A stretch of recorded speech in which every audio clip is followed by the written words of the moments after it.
Olá, bom dia, paz do Senhor para você que está em casa. Hoje nós vamos conversar com o pastor Josué Brandão. Ele que é pastor presidente da Igreja Assembleia de Deus, Cristianismo Sem Fronteiras, em Feira de Santana, na Bahia, e há mais de 20 anos tem se dedicado à obra do Senhor. Bom dia, pastor, a paz do Senhor. Bom dia, minha irmã. Bom dia, nossos telespectadores do programa Mensagem de Esperança. Um prazer estar aqui nesta manhã conversando com vocês.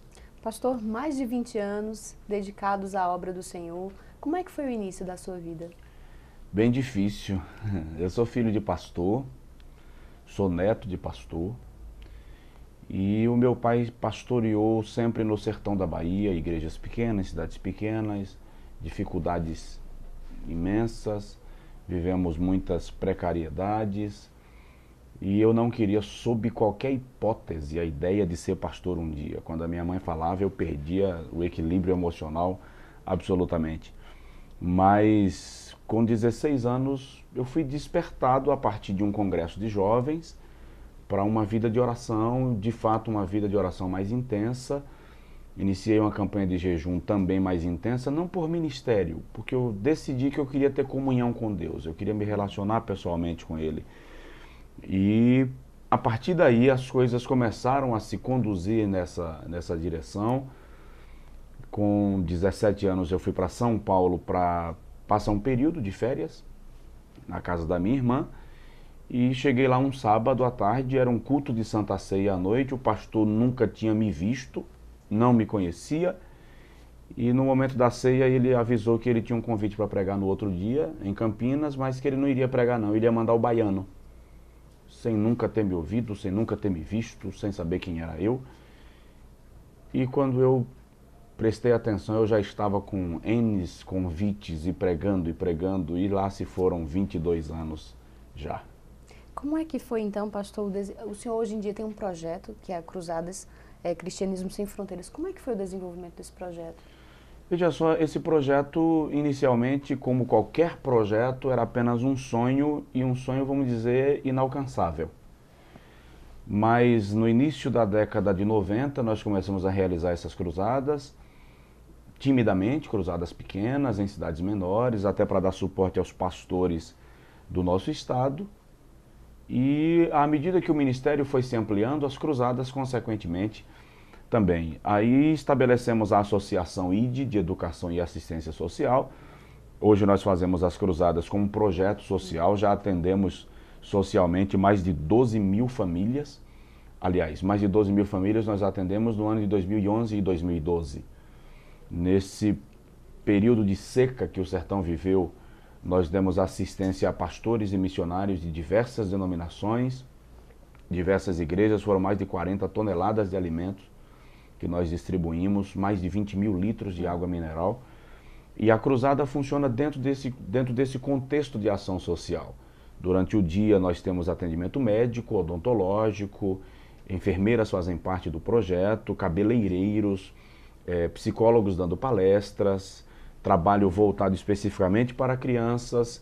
Enquanto o projeto social está acontecendo, na rua ou nas ruas da cidade nós temos um outro grupo fazendo evangelismo pessoal, e às noites, na praça, no ginásio de esportes, no estádio, a igreja se reúne para a grande concentração. De preferência que todas as igrejas da cidade estejam envolvidas no projeto, para a gente não caminhar dentro daquele contexto denominacionalista, porque embora eu seja um assembleano convicto, eu preciso entender que o evangelho é interdenominacional, é supradenominacional.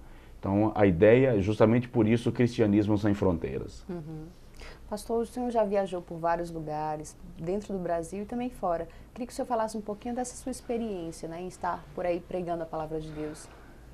Eu já estive em alguns países da Europa, nos Estados Unidos, países da América do Sul, e o nosso Brasil, que Deus já me deu a oportunidade de estar em todos os estados da nossa federação. Pelo menos em todas as capitais e em muitas cidades do interior. Devo dizer o seguinte, o Brasil é um país lindo, espetacular. Claro que alguns hábitos variam de região para região, mas, regra geral, o brasileiro é muito receptivo, é muito caloroso, isso é um fato, a gente sabe disso. né? Nos estados considerados mais ricos ou nos estados considerados mais pobres, graças a Deus esse nível, essa diferença começa a dar sinais de redução, mas o espírito humano do brasileiro é o mesmo. Da culinária se dispensa comentário, né? Das igrejas, com certeza as nossas igrejas estão entre as mais fervorosas do mundo, mesmo considerando que existem algumas que não estão vivendo todo esse fervor, todo esse movimento de renovação espiritual, mas é muito bom pregar no Brasil, é muito bom. O que me preocupa no Brasil, o que é diferente em algumas outras regiões do mundo, é essa mentalidade muito religiosa do brasileiro. Nós caímos muito facilmente numa disputa religiosa insana, uma briga desmedida pelo status, pelo poder, no contexto religioso mesmo. Então isso no Brasil é mais evidente do que em algumas outras regiões onde eu já pude estar e conviver mais de perto com essa questão do comando, da liderança cristã. Mas no tocante a isso, que eu espero que o Espírito de Deus trabalhe na nossa maturidade para a gente se libertar dessa herança que nós trouxemos do contexto religioso que vivíamos antes do cristianismo evangélico, e é uma herança que a gente traz, um ranço, vamos dizer assim, e que precisamos de fato vencer pelo avivamento da nossa mente, pela renovação da nossa mente. Pastor, o senhor também é escritor, professor. Queria que o senhor falasse um pouquinho desse trabalho, né, dessa área da sua vida. Bom, como eu disse aqui, eu sou escritor, professor, peão. É uma junção de atividades. Quando você ingressa no ministério, você não pode ingressar sendo seletivo nas obrigações que vão te chegar. Salomão admoesta a gente assim: tudo que te vier às mãos para fazer, faze-o conforme as tuas forças. Tá? Eu me tornei escritor também meio que por acaso, porque no colégio, ainda no ensino fundamental, a professora pediu que os alunos dividiu a classe em equipes para fazer uma pesquisa sobre drogas. E nós vivíamos numa região, meu pai era pastor na cidade, à beira do São Francisco, considerado o Vale do São Francisco, portanto, polígono da maconha. Então, era muito oportuna a pesquisa que a professora estava nos solicitando. E depois que todas as equipes reuniram, fizeram seus trabalhos e tivemos a apresentação, surgiu a ideia da elaboração de um livro. E todo mundo chegou àquele consenso: Josué é o nosso escritor. Porque Josué era filho do pastor dali da cidade, já dirigia reuniões de jovens no colégio, era convidado para palestras, coisas pequenas ali na igreja, nas congregações e tal. E eu reuni essas informações e delas, obviamente, fizemos uma ampliação. O primeiro livro que eu lancei foi sobre as drogas, que hoje eu estou fazendo uma revisão para reeditá-lo ainda esse ano, se Deus nos permitir. E a partir daí outros livros vieram, né? O último, Lágrimas, uma fonte de milagres, é um livro devocional, um convite para a oração, para a comunhão com Deus, para uma relação mais próxima com Deus, e um que eu estou elaborando agora tratando do quebrantamento, do tratar de Deus na nossa natureza para nos restaurar e nos fazer conforme Ele planejou para nós. O título, porque já é uma revisão que nós estamos fazendo, o título será Vaso Quebrado, que é justamente tratando desse trabalhar de Deus em nós. E o senhor também tem experiência como articulista, né, nas revistas da CPAD. Como é que foi essa experiência? Como articulista, depois que eu preguei na Convenção Geral, no Jubileu de Diamante, 2005, então chegaram algumas solicitações de artigos e de entrevistas rápidas e de citações pequenas para alguns artigos de temáticas mais abrangentes. E aí escrevemos para o Educador Cristão, escrevemos para a Mulher Cristã, escrevemos alguns artigos para a revista O Obreiro, que é uma revista voltada para o público, para a liderança da igreja, né? Uma revista de um teor mais ministerial, uma coisa mais formal e tal. Já escrevemos alguns artigos, enviamos outros também, e essa experiência vem se repetindo e é uma experiência gostosa, é agradável você perceber que em textos curtos você pode contribuir com a postura de alguém, com a conduta de alguém, é muito interessante. E por último, a revista Obreiro me solicitou alguns esboços também, porque ela trouxe esse formato de trazer 10 esboços em cada edição da revista. Então nós mandamos já esboços para a revista Obreiro e eu acredito que alguns obreiros já estão se utilizando deles Brasil afora. Pastor, essa não é a primeira vez que o senhor vem em Campina Grande. Eu queria que o senhor falasse um pouquinho da sua participação na convenção daqui da cidade. Olha, eu estive em Campina Grande há uns anos atrás na Consciência Cristã. Eu vim, na verdade, representando um pastor amigo, pastor Virgínio, pastor de Aracaju, que tinha sido convidado para ser o ministrante, não pôde vir, pediu que eu viesse.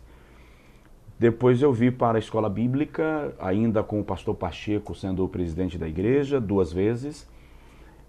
Então o Senhor recolheu o pastor Pacheco ao descanso eterno, o pastor Daniel Nunes assumiu a presidência da igreja e da convenção, e é a segunda vez que eu venho estar aqui na igreja em Campina Grande, sempre muito bem recebido, sempre muito bem tratado, estabelecendo vínculos de amizade, inclusive, em Campina Grande, o que é uma dádiva, tá?